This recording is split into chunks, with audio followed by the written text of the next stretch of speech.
I don't even like coffee. I'm gonna be honest, I don't even know what to talk about in this video. I'm just kinda waiting for some inspiration. Donkey Kong Country was a series started back in 1994 by Rareware on the Super Nintendo to immediate praise for the gameplay and graphics, which are some of the best looking on the Super Nintendo. The game later spawned two sequels, and then the N64 came around. Instead of making another 2D platformer, Rare decided to put DK in the third dimension with Donkey Kong 64. This game is a little more mixed, as a lot of people found this game tedious from the sheer amount of collectibles required to beat the game, but after this game came out, it was only 3 years later that Rare would be purchased by Microsoft, never to make a DK game again. As time passed, DK was thrown into spin-offs and whatever random idea Nintendo had at the time, until 2010, when Donkey Kong Country Returns was released on the Wii. Donkey Kong Country Returns was made to try and revive the Donkey Kong Country series, as we hadn't gotten a new 2D platformer from the series since 1996 when Donkey Kong Country 3 released. This ended up being a huge success, as the game sold over 6.53 million copies and was praised for its gameplay and level design. The game's story isn't much, but it doesn't really need to be. The gist of it is that these weird tiki mask creatures mind control all the animals into stealing Donkey Kong's bananas from his banana hoard, and he is going to beat the life out of them to get the bananas back. The game plays extremely well, and the level designs are that nice level of challenge where it feels like the game is not being unfair, and that it was you that messed up. The only real complaint about the game is the motion controls, which feel really forced into the game, and make movements a lot less precise than I would like them to be. But that's where the 3DS port of this game comes in. The 3DS version of the game offers more traditional controls, but at a cost. The game runs at half the frame rate of the original, and obviously does not look as good because of the weaker hardware it was on. But overall, if you don't mind the lower frame rate, this isn't a bad version, as it offers better controls more suited for a platform of this type. After the success of Returns, Retro began the development of a sequel for the Wii U. The game got reviews almost identical to the first game, as it was very similar, but unlike the first games, it did not sell nearly as well, only selling 2.01 million copies. This isn't a bad number, but pretty small compared to Returns. This was most likely due to the excitement of a new Donkey Kong Country game fading after the release of Returns, and the fact that the Wii U had a much smaller player base than the Wii. But later on in 2018, Tropical Freeze was ported to the Switch. You would think that the port would outsell the original version by a landslide, but it only ended up selling around 2.25 million copies, which once again is not bad at all, but both versions of this game combined don't even add up to reach the sales of Returns. This sucks because this game is amazing, and I really want to see more people experience it.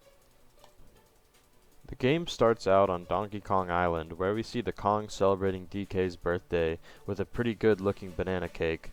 But then, out in the ocean, we see some ice Viking penguin people who are scouting out the island. They then alert their walrus captain person, and they begin to freeze DK Island with a giant covering of ice and snow. The Kongs are then blown away to a faraway island while they take over DK Island. Once again, this story isn't anything special, but definitely gets the job done and sets up a pretty fun premise for the story.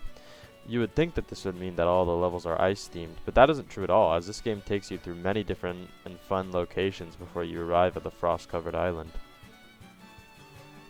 One of the great parts of this game is the amazing gameplay. This game has some of the best feeling platforming in any game. You really get a feel for the weight of the characters and how they move. The movement feels extremely fluid and natural, and Donkey Kong has a lot of moves that take advantage of his monkey strength, like pulling things out of the ground, carrying heavier objects which can be thrown at enemies to do damage, and a slam he does on the ground which stuns enemies. He also has a roll move which allows him to attack enemies with helmets and gain speed to make longer jumps. I use the roll a lot more than I thought I would because it's a really fun way to get through levels faster than normal walking. DK is also able to climb on this grass looking stuff on ceilings and walls, which adds some cool vertical platforming and also a way to hide some collectibles hidden in the game. He can also grab onto vines and these zipline like sections which are really fun. The game also has minecart levels which move differently from regular Donkey Kong as you keep moving forward the entire time. There are also these levels where you're on a rocket barrel thing and it constantly moves forward like a minecart, but has its own controls which feel more delayed to make it feel like you're pulling the rocket up. Now back in the normal levels, there are power-up like items, but instead of just giving you a new ability, it gives you one of Donkey Kong's companions, who gives you a new ability and 2 extra hearts. In returns, the only companion you can get is Diddy Kong, who gives you access to his jetpack that allows you to glide for a few seconds. Diddy returns in Tropical Freeze along with 2 new companions. One of these companions is Dixie Kong, returning from Donkey Kong Country 2. She whips her hair in a circular motion which allows you to extend your jump up farther in the air. The last companion is Cranky Kong, who can jump on top of obstacles like spikes by using his cane like a pogo stick. My personal favorite, and the one I used the most during the game, was Dixie Kong, because I found her ability the most useful when trying to make longer or more precise jumps. Overall, this game has some of the best feeling 2D platforming out of any that I've played, but what really makes this game shine is the level design. The level design in this game, or just the entire series as a whole, is some of the best in 2D platforming history. This game consistently throws challenging levels that can be hard to beat without dying, but it never feels unfair like it was the game's fault that I messed up. The levels are designed to where they are difficult, but never to the point that it feels unfun or frustrating to play, and provides a level of challenge that can make a casual playthrough still feel somewhat difficult without going for all the collectibles. Speaking of collectibles, this game is filled with them throughout each level. These consist of puzzle pieces and Kong letters. There are 4 Kong letters and varying amounts of puzzle pieces in each level. What's nice about these collectibles is that they are in no way required to beat the game, which is nice for people like me who need to beat the game at a quicker pace. But if you collect all of the puzzle pieces in a level, you can get some cool art to look at, but the Kong letters don't really get you anything and are more there just to give an extra challenge to completionists. These collectibles are well hidden throughout the levels and offer a fun extra challenge for those who want to get more out of the game. There are also secret exits to certain levels that unlock more levels for you to play, rewarding players for exploring by giving them more to play, while not punishing players for not exploring as much. The game also nails the look of the levels as well. The game is able to give fun platforming challenges while the levels all look like natural or man-made terrain. By that I mean that all the platforms are held up by structures like rocks or man-made structures that make the world feel less empty and fake like a lot of the 2D Mario platformers do. The levels also look gorgeous and have a lot going on in the background, but it really makes this world feel lived in. Some of these include a tropical island with large World War II-like aircraft in the background, an ocean with strange alien ships crashed in the water, or an island turned into a factory that produces juice. This game has some of the prettiest and most fun levels of any 2D platformer I've played, which along with the great gameplay makes this game a joy to play. So after the dozens of trials thrown their way, the Kongs make it back to Donkey Kong Island to find it covered in ice and snow and completely taken over by the Snowmads. One of the coolest parts of this section is that all the levels are iced over versions of worlds from Donkey Kong Country Returns, which is really cool, especially if you played Returns before this game.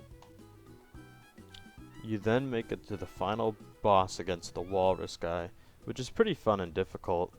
Then, after you beat him, DK takes his horn that he used to ice over the island to clear all the snow off and return it to its former glory. With all of the things that this game gets right, from the gameplay to the level design, this game is an absolute must-play for any Nintendo fan. This is coming from a guy who has gotten really tired of 2D platformers recently, but this game does enough to make it interesting and different from a lot of the other ones I've played, making it one of my favorite 2D platformers of all time.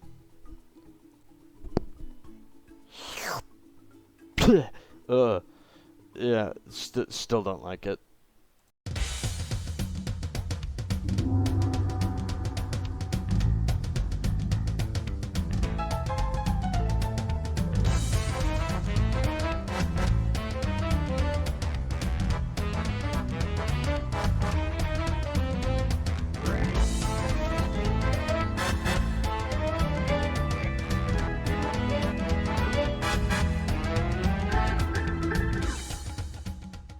or at the very least, a game that demands more of your attention.